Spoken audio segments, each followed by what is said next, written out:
Voici les 10 timbres qui valent une fortune. Passe-temps aussi vieux que les timbres-poste eux-mêmes, la philatélie voit la valeur des timbres anciens rares augmenter de manière continue année après année. Mais le prix de certaines pièces exceptionnelles peut atteindre plusieurs millions de dollars à l'occasion de ventes aux enchères. Connu sous le nom de Penny Black, le premier timbre postal a été créé en mai 1840 au Royaume-Uni.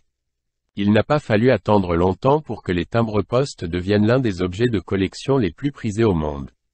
Recherchés par les collectionneurs pour leur valeur historique et culturelle, ils le sont aussi pour leur valeur financière.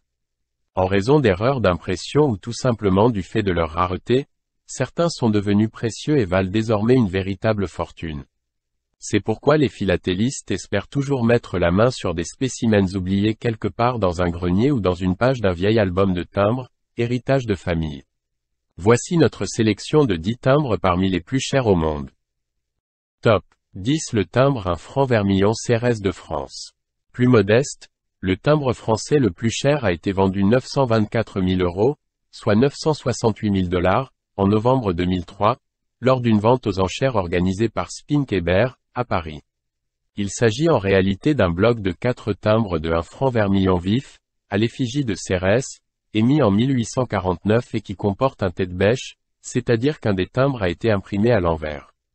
Cette anomalie s'explique par une faute d'inattention commise par l'imprimeur au moment de la constitution de la planche d'impression, réalisée à l'époque timbre par timbre. Le 1 franc vermillon Cérès est le timbre star de la philatélie française car il a fait partie de la première émission de timbre français en janvier 1849 mais il fut retiré de la circulation en décembre de la même année et remplacé par une nouvelle version arborant une variation de couleur. L'emblématique 1 franc vermillon est coté à 125 000 €, soit environ 149 000 $, dans le catalogue de cotation Yves et Tellier 2021, la Bible des philatélistes.